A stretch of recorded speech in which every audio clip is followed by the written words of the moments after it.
Hello guys, I am Hitesh Tripathi and this is an editorial video for a good question from Lead Code Weekly Contest 291 and this is last problem, or you can say hard problem from that contest, that is total appeal of a string. Okay, so I'm just telling you in the beginning of the video, this question is of DP. So if you don't have any idea of DP, like तुमने DP अभी तक आज तक की ही नहीं है, so you must go and watch some video or watch some regular videos like standard problems of DP, ताकि तुम्हें exactly पता चल जाए कि how DP works. ठीक है, because I am not obviously not going to tell you that thing in this video. So before going into deep in this problem and discussing approach and code for this problem, let me just tell you some things about Newton School and this YouTube channel. Okay, so firstly, as we all know that Newton School is an e-learning platform, okay, which have different programs especially designed for you. उनका जो main and most amazing program है there pay after placement program. As you know industry में बहुत सारे pay after placement programs हैं already, but this one is the why this one is the best because before like referring you, they will also train you and they will train you as a full stack software developer. After that only they will get you referred, and before placement you don't need to pay even a single penny until and unless you get placed in any of the company. And CTC which they will refer you is 5 to 40 LP. okay, so if you are worried about your placement, अगर तुम्हें भी अपने placements की tension रहती है, you can just go read more about their pay after placement program. okay, तुम description में link में जा सकते हो, अदरवाइज तुम कॉन्टैक्ट डिटेल्स भी मिल जाएंगी, उसमें चल जाओ और एक्सप्लोर करो इसके बारे में. ठीक है, अगर तुम्हें मन है अपने प्लेसमेंट्स के बारे में वरीड हो. नाउ इन द एंड, अगर तुमने अभी तक इस यूट्यूब चैनल कोडिंग टॉकीज को सब्सक्राइब नहीं किया, so you already know what you have to do. Just go subscribe this YouTube channel, like this video and share this to your friends. Okay, so अब video शुरू करते हैं. I have already told you that ये TP की problem है, but क्यों है वो मैं अभी डिस्कस करता हूँ. ठीक है, total appeal of a string. The appeal of a string is the number of distinct characters found in a string. For example, the appeal of this string A B B C A is 3 because total number of distinct characters are A, B and C, because it has 3, vice versa. Given a string, return total appeal of all of its substrings. Okay, so basically substring होती क्या है, we already know, continuous sequence of characters within a string. ठीक है, so if you talk about substrings of this string, you can have substrings of length 1, that will be A B B C A, then substrings of length 2, that will be A B, then B B, then B C, then C A, ऐसे.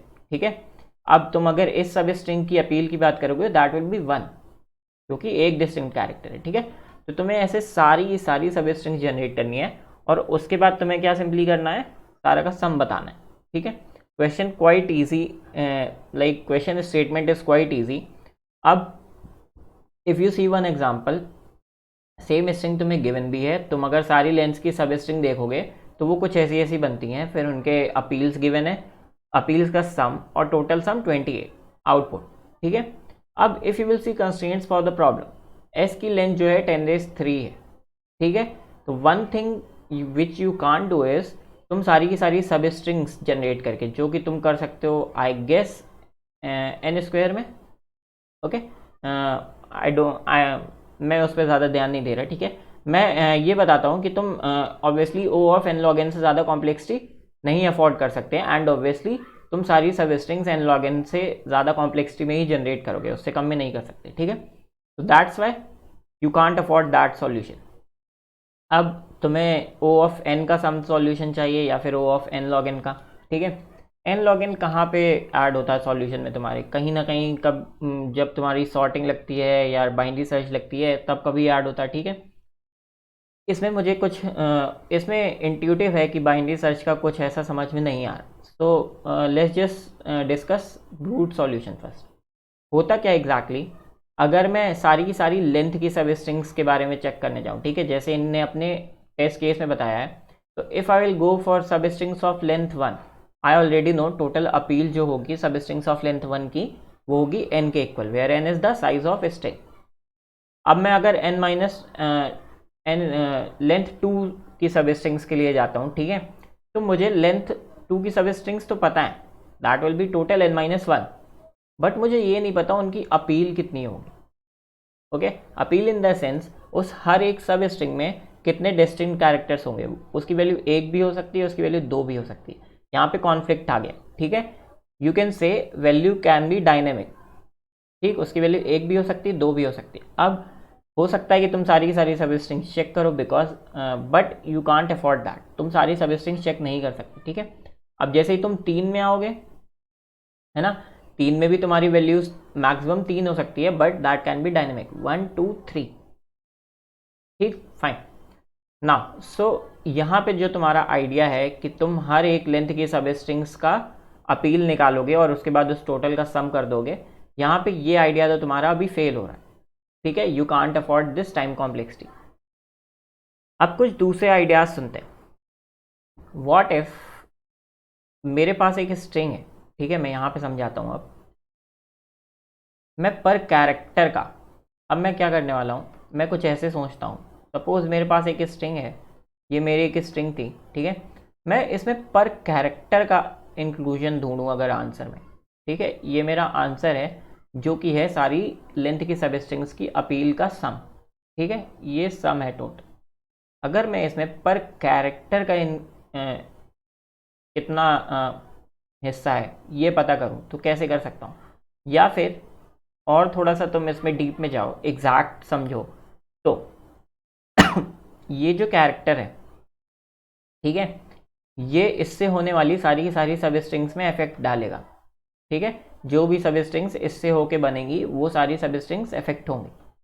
Now what if मैं करूं क्या, अगर मैं सबसे पहले ऐसी सब स्ट्रिंग्स को चेक करूं जो सब स्ट्रिंग्स आई पे एंड हो रही हैं, ठीक है, फिर उसकी मैं वैल्यू स्टोर करा लूँ यहाँ पे। फिर मैं दूसरी सब स्ट्रिंग्स चेक करूँ जो i+1 पे चेक हो रही हैं, जो i+1 पे एंड हो रही हैं, ठीक है। तो सब स्ट्रिंग्स के जो भी क्वेश्चन होते हैं उनको करने के दो तरीके होते हैं, या तो तुम अगर ब्रूट फोर्स लगा सकते हो तो ब्रूट फोर्स लगाओ, अदरवाइज तुम्हें कहीं ना कहीं वैल्यू फिक्स करनी होती है, ठीक है, सब स्ट्रिंग्स की। अब फिक्स करने का मतलब ये है कि तुम क्या करोगे एग्जैक्टली, तुम अपनी सब स्ट्रिंग्स को ith इंडेक्स पे फिक्स कर रहे हो कि तुम्हारी जितनी भी सब स्ट्रिंग्स हैं वो तुम्हारी अभी जब तुम ith इंडेक्स के लिए आंसर निकाल रहे हो वो तुम्हारी यहीं तक आई हैं, ठीक है। तो I am talking about all the substrings which are ending at ith index और दिस इंडेक्स, ठीक है। अब ऐसी कितनी सब स्ट्रिंग्स हैं जो ith इंडेक्स पे एंड करेंगी, दैट कैन बी 1 2 3 एंड 4, ठीक है, टोटल जो भी इंडेक्स है उतनी सब स्ट्रिंग्स। अब इन सारी सब स्ट्रिंग्स में अगर मैं इस कैरेक्टर का कंक्लूजन ढूंढूं या फिर इस कैरेक्टर का हिस्सा ढूंढूं कि ये कितना मेरे आंसर में इंक्लूड करेगा, ठीक है, तो मुझे बस इतना देखना है कि इफ़ ये जो कैरेक्टर है, ठीक है, इस वाली स्ट्रिंग में तो करेगा करेगा, दैट इज़ फाइन, ठीक है। इस स्ट्रिंग में मुझे ये देखना पड़ेगा कि क्या पहले से इस एरे में वो कैरेक्टर है ऑलरेडी। अगर होगा तो ऑब्वियसली ये कैरेक्टर मेरे आंसर में +1 नहीं करेगा। अगर नहीं होगा, ठीक है, ये स्ट्रिंग में अगर ये कैरेक्टर ए है और ये कैरेक्टर मैं देख रहा हूँ ये कैरेक्टर बी है, तो ये मेरे टोटल सम में +1 करेगा अपील में कहीं ना कहीं, ठीक है। तो this is what I am talking about. तो basically what I am talking is, अगर मैं इस कैरेक्टर का हिस्सा ढूंढूं पूरे के आंसर में तो वो कितना हो सकता है, मैक्सिमम कितना हो सकता है 4, बिकॉज ये 4 स्ट्रिंग्स में आएगा ये कैरेक्टर, ठीक है। अब 4 से कम कब होगा, 4 से कम कब होगा, 4 माइनस कुछ पार्ट, ये जब होगा जब ये कैरेक्टर कुछ इन इंडेक्सेस पे ऑलरेडी प्रेजेंट हो। सपोज अगर मैं बात करूं कि ये कैरेक्टर जो है तुम्हारा यहाँ पे, ये कैरेक्टर है बी, अगर ये कैरेक्टर बी यहाँ पे भी प्रेजेंट है और यहाँ पे भी प्रेजेंट है, ठीक है, तो अब इस कैरेक्टर या हिस्सा निकालते हैं इस टोटल सम में और अपने टोटल अपील सम में, ठीक है। तो देखो +1 यहाँ पे 0, यहाँ पे 2 मे बी, और यहाँ पे हुआ क्या एग्जैक्टली, जो इस स्ट्रिंग की वजह से, ध्यान से समझना, पहले मेरा मैक्सिमम आंसर कितना था 4 था, ठीक है। अब हुआ क्या एग्जैक्टली, 2 इंडेक्सेस पे मेरे पास बी आ गया, ठीक है। तो इस b की वजह से मेरा आंसर कितने से कम हो गया ये देखते हैं। तो इस b की वजह से ये जो b यहाँ पे ऑलरेडी है वो मेरे आंसर में कहीं ना कहीं ऑलरेडी एडिशन कर चुका है, तो मैं इस एडिशन को दोबारा नहीं करूँगा, एंड दैट्स वाई इस b की वजह से -1 हो गया, देन अगेन इस b की वजह से -1 हो गया। ठीक है, तो you can simply say that total number of, इसका जो इंडेक्स है that is 4 minus number of appearances of that character in front of that character, ठीक है, दैट इज 2। अब ये हो गया इस कैरेक्टर के कारण जो भी तुम्हारे सम में इंक्लूजन होने वाला है, ठीक है, या फिर हिस्सा होने वाला है। अब मैं बात करता हूँ, ये था मेरा ith इंडेक्स के लिए। इससे मुझे ये पता चला कि अगर मैं ith इंडेक्स पे हूँ तो मैं यहाँ से ये निकाल सकता हूँ कि सम of appeal of all substrings ending at ith index, ठीक है, ये मैंने निकाल लिया। बट इन एनी केस उसके लिए होना क्या चाहिए एग्जैक्टली, ये तो अभी मैंने इस कैरेक्टर का इंक्लूजन फाइंड किया है ना। अब बात करते हैं कि टोटल अपील तो है नहीं है, क्योंकि मैंने तो अभी इस कैरेक्टर का जो भी अपील में एडिशन होगा वो मैंने फाइंड आउट किया है, ये टोटल तो है नहीं। तो ये तो हो गया 4 - 2, ये हो गया इस कैरेक्टर के कारण। इसमें प्लस क्या हो जाएगा, सम ऑफ जो i - 1th तक का होगा, और यू कैन से dp ऑफ i - 1, ठीक है। तो dp ऑफ i अगर मैं बात करूं तो वो ऐसी कुछ हो जाएगी। भाई क्योंकि तुम ये देखो dp ऑफ i - 1 में एग्जैक्टली होगा क्या, यहां तक कि ऑल द सब स्ट्रिंग्स जो i - 1th स्ट्रिंग में एंड हो रही हैं, i - 1th इंडेक्स में एंड हो रही हैं, उनका जो अपील में सम है, ठीक है, dp of i - 1 is equals to sum of appeal of all substrings ending at i - 1th index.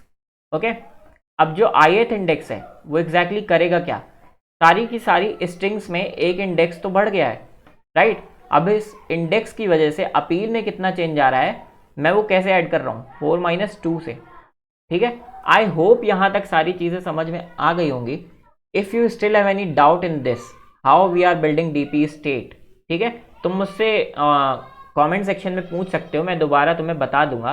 And also sorry for background voice, okay, sorry for that. Now ये मैंने तुम्हें डीपी की state कैसे build करनी है ये बता दिया, और क्यों तुम हर इंडेक्स पे स्ट्रिंग को फिक्स कर रहे हो ये भी बता दिया, ठीक है, फाइन। अब तुम्हारे पास हर इंडेक्स के लिए ये आ गया सम of appeal of all substrings ending at ith index, ठीक है। अब तुम्हें एग्जैक्टली निकालना क्या है, तुम्हें एग्जैक्टली निकालना है सम of appeal of all substrings, ठीक है।